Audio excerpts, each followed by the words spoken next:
Hello friends, welcome back to my channel Simna's ഫുഡ്വിൽ.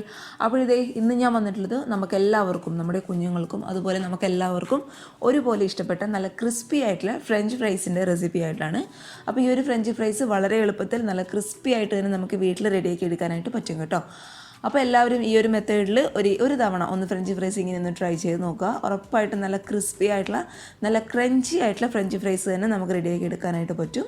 അപ്പോൾ നമുക്ക് പെട്ടെന്ന് തന്നെ വീഡിയോയിലോട്ട് കടക്കുന്നതിന് മുന്നേ ചാനലിലെ വീഡിയോസൊക്കെ ആദ്യമായിട്ട് ആരെങ്കിലും കാണുകയാണെങ്കിൽ എപ്പോഴും പറയുന്ന പോലെ സബ്സ്ക്രൈബ് ചെയ്തതിന് ശേഷം മാത്രം വീഡിയോ കാണുക കേട്ടോ. അപ്പോൾ നമുക്ക് പെട്ടെന്ന് തന്നെ ഈ ഒരു ഫ്രഞ്ച് ഫ്രൈസ് റെസിപ്പി എങ്ങനെ ട്രൈ ചെയ്ത് നോക്കാം. അപ്പോൾ ഈ ഒരു ഫ്രഞ്ച് ഫ്രൈസ് റെഡിയാക്കാനായിട്ട് അറിയാലോ, നമുക്ക് മെയിനായിട്ട് വേണ്ടത് ഉരുളക്കിഴങ്ങാണ്, അതായത് പൊട്ടാറ്റോ ആണ് കേട്ടോ. അപ്പോൾ ഈ ഒരു വലിപ്പത്തിലുള്ള 3 ഉരുളക്കിഴങ്ങ് ഞാൻ എടുത്തിട്ടുണ്ട്. അപ്പോൾ ഇച്ചിരിയും കൂടി വലിപ്പവും കുറച്ച് നീളമൊക്കെ ഉള്ള പൊട്ടാറ്റോ എടുക്കുമായിരിക്കും കൂടുതൽ നല്ലത് കേട്ടോ. പക്ഷേ എൻ്റെ കയ്യിൽ ഇങ്ങനെയുള്ള ഈ ഒരു ഷേപ്പിലുള്ള പൊട്ടാറ്റോ ആയിട്ടുള്ളത്. അപ്പോൾ ആദ്യം തന്നെ നമുക്ക് ഇതിൻ്റെ തൊലി അങ്ങോട്ട് റിമൂവ് ചെയ്ത് കളയാം. അപ്പോൾ ഒരു പീലറോ അല്ല പീലർ ഇല്ല എന്നുണ്ടെങ്കിൽ കത്തി ഉപയോഗിച്ചിട്ട് നൈസായിട്ട് ഇതിൻ്റെ തൊലി അങ്ങോട്ട് ആദ്യം കളയുക കേട്ടോ.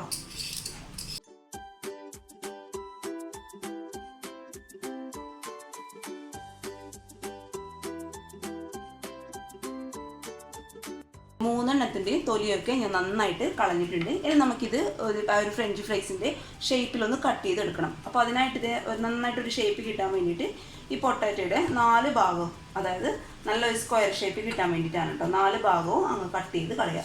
എല്ലാവർക്കും അറിയുന്നത് തന്നെയായിരിക്കും അല്ലേ, എന്നാലും നമുക്ക് അറിയാത്ത ഏതെങ്കിലും ഒരു സബ്സ്ക്രൈബേഴ്സ് ഉണ്ടെങ്കിൽ അവർക്ക് ഉപകാരപ്പെടുമെന്ന് വിചാരിക്കുന്നു. ഇനി ഈ പൊട്ടാറ്റോയുടെ ഈ ഒരു സൈഡിൽ നിന്ന് നമുക്ക് പതുക്കെ അങ്ങോട്ട് കട്ട് ചെയ്ത് തുടങ്ങാം. അപ്പോൾ കട്ട് ചെയ്യുമ്പോൾ ശ്രദ്ധിക്കുക, ഒരുപാട് കനം കുറച്ച് കട്ട് ചെയ്യാനായിട്ട് പാടില്ല കേട്ടോ. ഒരുപാട് കനം കുറച്ച് നമ്മൾ കട്ട് ചെയ്യുകയാണെങ്കിൽ നമ്മുടെ ഫ്രഞ്ച് ഫ്രൈസ് നമ്മൾ എണ്ണയിലിട്ട് ഫ്രൈ ചെയ്തെടുക്കുമ്പോൾ അതങ്ങോട്ട് സോഫ്റ്റ് ആയിട്ട് കിട്ടത്തില്ല കേട്ടോ. നന്നായിട്ട് അതങ്ങോട്ട് മൊരിഞ്ഞ പോലെ ആയി പോകും. അതുകൊണ്ട് അതൊന്ന് ശ്രദ്ധിച്ചേക്കാം. ഈ ഒരു രീതിയിലൊക്കെ ഈ ഒരു കട്ടിയിലൊക്കെ കട്ട് ചെയ്ത് എടുക്കുക കേട്ടോ. ഒരുപാട് കനം കുറഞ്ഞു പോകാനായിട്ട് പാടില്ല. നമുക്കിത് പതുക്കെ അങ്ങോട്ട് കട്ട് ചെയ്തെടുക്കാം.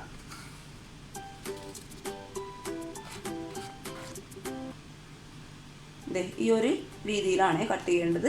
ഇത്രയും വലിപ്പം വേണം, അപ്പോഴേ കറക്റ്റായിട്ട് കിട്ടത്തുള്ളൂ.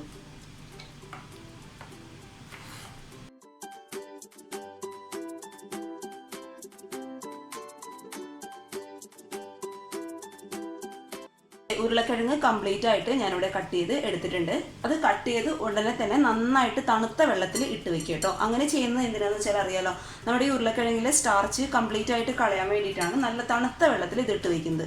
അപ്പോൾ മുറിച്ച് ഉടനെ തന്നെ ഇട്ട് വെക്കുക. കാരണം ഒരുപാട് വൈകി കഴിഞ്ഞാൽ ആ ഉരുളക്കിഴങ്ങിൽ ഒരു കറുപ്പ് കളർ വരാനായിട്ട് തുടങ്ങും. അത് ഒഴിവാക്കാൻ വേണ്ടിയിട്ടാണ് നന്നായിട്ട് തണുത്ത വെള്ളത്തിൽ ഇതിൻ്റെ സ്റ്റാർച്ച് കംപ്ലീറ്റ് ആയിട്ട് മാറാൻ വേണ്ടിയിട്ട് ഇട്ട് വയ്ക്കുന്നത്. ഇനി നമുക്കിതൊരു 15 മിനിറ്റ് ഇങ്ങനെ തന്നെ ഒന്ന് റെസ്റ്റ് ചെയ്യാനായിട്ട് വെക്കാം. അപ്പോഴേക്കും ആ ഒരു ഉരുളക്കിഴങ്ങിൻ്റെ സ്റ്റാർച്ച് കംപ്ലീറ്റ് ആയിട്ട് ഈ ഒരു വെള്ളത്തിലിട്ട് അങ്ങോട്ട് പോയി കളഞ്ഞു കേട്ടോ. അപ്പോൾ 15-20 മിനിറ്റ് നമുക്കിതൊന്ന് റെസ്റ്റ് ചെയ്യാനായിട്ട് അങ്ങോട്ട് മാറ്റി വയ്ക്കാം. ഇത് നമ്മൾ ഉരുളക്കിഴങ്ങ് വെള്ളത്തിലിട്ട് വെച്ചിട്ട് ഏകദേശം ഒരു 15-20 മിനിറ്റ് ആയിട്ടുണ്ട്. ഇനി ഈ പൊട്ടാറ്റോ നന്നായിട്ട് തിളച്ചുകൊണ്ടിരിക്കുന്ന വെള്ളത്തിലോട്ട് ഞാൻ ഇട്ട് കൊടുക്കുകയാണ്. അതെന്തിനാ അങ്ങനെ ചെയ്യുന്നത് വെച്ചാൽ നമ്മുടെ പൊട്ടാറ്റോയുടെ ഉരുളക്കിഴങ്ങിൻ്റെ ഉള്ളൊക്കെ നന്നായിട്ട് വേവാൻ വേണ്ടിയിട്ടാണ് തിളച്ചുകൊണ്ടിരിക്കുന്ന വെള്ളത്തിലിട്ടിട്ട് ഇതൊന്ന് വേവിച്ചെടുക്കുന്നത് കേട്ടോ.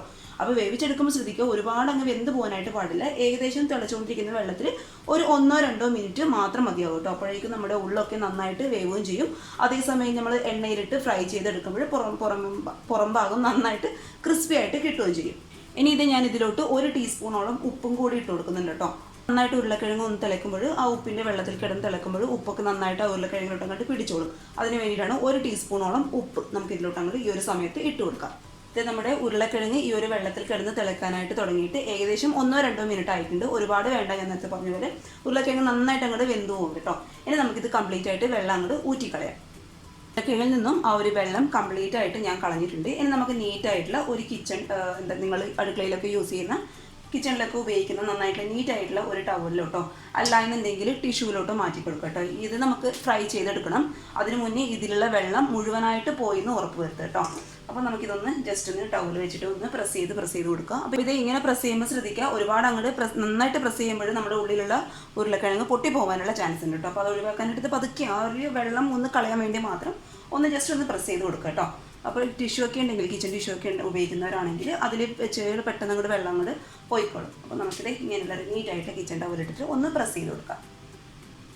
നമ്മുടെ ഉരുളക്കിഴങ്ങിൽ ആ ഒരു വെള്ളമൊക്കെ കംപ്ലീറ്റ് ആയിട്ട് എന്നെ കൊണ്ടാവുന്ന വിധത്തിൽ ഞാൻ കളയാനായിട്ട് ശ്രമിച്ചിട്ടുണ്ട്. അപ്പോൾ നിങ്ങൾ ചെയ്യുമ്പോൾ നന്നായിട്ട് കളയാനായിട്ട് നോക്കുക കേട്ടോ. ഇനി നമുക്കിത് എണ്ണയിലിട്ട് ഒന്ന് വറുത്ത് കോരണം. അതിന് മുന്നേ ഞാൻ നിങ്ങളുടെ ഒരു കാര്യം പറയാം. നമ്മളിത് എണ്ണയിലിട്ട് ഇപ്പോഴും വറുത്തെടുക്കുന്നത് ജസ്റ്റ് ഒന്ന് ഒരുപാട് ഫ്രൈ ചെയ്യേണ്ട ആവശ്യമില്ല. ജസ്റ്റ് ഒന്ന് ഒരു 2-3 മിനിറ്റ് ഏറ്റവും ലോ ഫ്ലെയിമിലിട്ടാണ് നമ്മളിത് ഫ്രൈ ചെയ്തെടുക്കാനായിട്ട് പോകുന്നത്. അങ്ങനെ ചെയ്യുന്നത് എന്തിനാന്ന് വെച്ചാൽ നമ്മുടെ ഈ ഉരുളക്കിഴങ്ങിൻ്റെ ഉള്ളൊക്കെ ഒന്നും കൂടി സോഫ്റ്റ് ആകാൻ വേണ്ടിയിട്ടാണ് കേട്ടോ അങ്ങനെ ചെയ്യുന്നത്.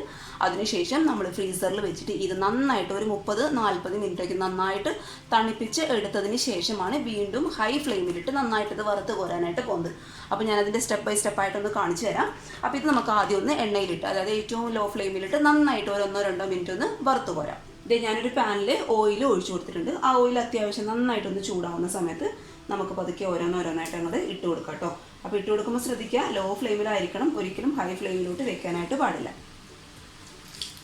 അപ്പോൾ ഈ ഒരു സമയത്ത് വറുത്ത് കോരുമ്പോൾ ശ്രദ്ധിക്കുക, ഒരുപാട് അങ്ങ് ഫ്രൈ ആവാൻ പാടില്ല. ഏകദേശം ഒരു 1-2 മിനിറ്റ് കേട്ടോ. നന്നായിട്ട് സോഫ്റ്റ് ആയിട്ട് തന്നെയാണ് ഈ സമയത്ത് ഇരിക്കുക. ഒരുപാട് ക്രിസ്പി ആവുമെന്ന് പ്രതീക്ഷിക്കണ്ട കേട്ടോ. നന്നായിട്ട് ക്രിസ്പി ആയി കിട്ടണമെന്നുണ്ടെങ്കിൽ ഇതൊന്ന് ഫ്രൈ ചെയ്തതിന് ശേഷം നമ്മളിത് ഫ്രീസറിലോട്ട് മാറ്റി ഒന്നുകൂടി ഫ്രൈ ചെയ്തെടുക്കും. അപ്പോഴാണ് നല്ല ക്രിസ്പി ആയിട്ടുള്ള ഫ്രഞ്ച് ഫ്രൈസ് നമുക്ക് കിട്ടത്തുള്ളൂ. അപ്പോൾ ഇതേ 1-2 മിനിറ്റ് ആയിട്ടുണ്ട്. നമുക്കിത് പതുക്കെ എണ്ണയിൽ നമ്മൾ മാറ്റി കൊടുക്കാം. കണ്ടോ, ഏകദേശം ആ ഒരു വൈറ്റ് കളറിൽ തന്നെയാണ് നമ്മുടെ ഫ്രഞ്ച് ഫ്രൈസ് ഇരിക്കുന്നത്. ഒരുപാട് അങ്ങ് വെന്തിട്ടില്ല.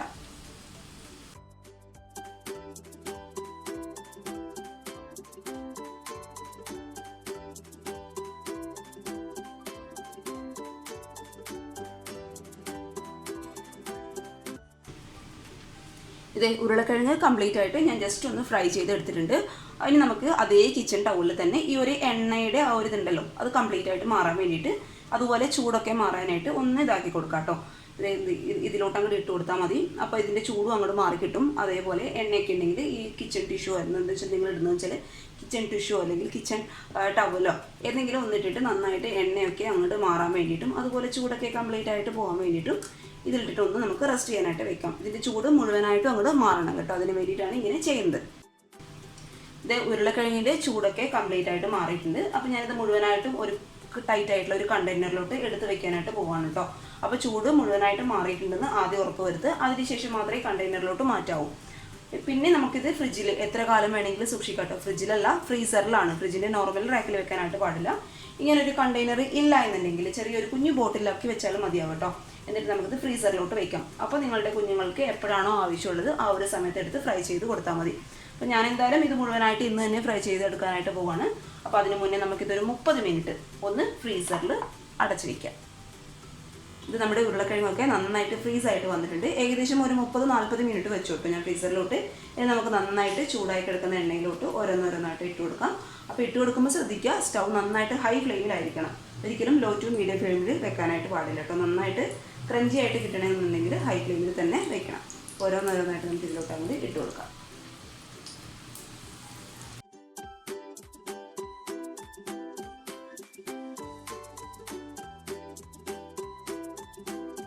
ഇനി ഇത് നന്നായിട്ട് മൊരിഞ്ഞ് വരുന്ന ആ ഒരു കളർ വാങ്ങുന്ന സമയത്ത് നമുക്കിത് പതുക്കെ എണ്ണയിൽ നമ്മളെടുത്ത് മാറ്റി കൊടുക്കാം കേട്ടോ. പിന്നെ ഒരുപാട് മൊരിയാനായിട്ട് കാത്തു കിട്ടേണ്ട, അത് വേറൊരു ടേസ്റ്റിലോട്ട് പോകും. ഇത് ഏകദേശം ഈ ഒരു കളറൊക്കെ ആവുന്ന സമയത്ത് ഇത് പതുക്കെ എണ്ണയിൽ നമ്മളെടുത്ത് മറ്റൊരു ടിഷ്യൂ പേപ്പറിലോട്ടോ കിച്ചൺ ടവലിലോട്ടോ നമ്മൾ മാറ്റി കൊടുക്കുക. അപ്പോൾ ഇത് ഇത്രയേ ഉള്ളൂ. നല്ല ഡെലീഷ്യസ് ആയിട്ടുള്ള, നല്ല ക്രിസ്പി ആയിട്ടുള്ള, നല്ല ക്രഞ്ചി ആയിട്ടുള്ള നമ്മുടെ ഫ്രഞ്ച് ഫ്രൈസ് ഇവിടെ റെഡിയാണ്. എല്ലാവരും ഒന്ന് ട്രൈ ചെയ്ത് നോക്കുക. ട്രൈ ചെയ്ത് നോക്കിയിട്ട് നിങ്ങളുടെ അഭിപ്രായങ്ങൾ മറക്കാതെ വന്ന് കമൻറ്റ് ബോക്സിൽ ഒന്ന് കമൻറ്റ് ചെയ്യുക കേട്ടോ. അതുപോലെ ചാനലിൻ്റെ വീഡിയോസൊക്കെ ആദ്യമായിട്ട് ആരെങ്കിലും കാണുകയാണെന്നുണ്ടെങ്കിൽ സബ്സ്ക്രൈബ് ചെയ്യുക. പിന്നെ ഈ ഒരു ഫ്രഞ്ച് ഫ്രൈസ് റെസിപ്പി ഇഷ്ടപ്പെട്ടാൽ വീഡിയോ ലൈക്ക് ചെയ്യാതെ പോകരുത് കേട്ടോ. അപ്പോൾ നാളെ ഒരു നല്ല വീഡിയോ ആയിട്ട് കാണും വരെ thank you for watching Simnas food world. By.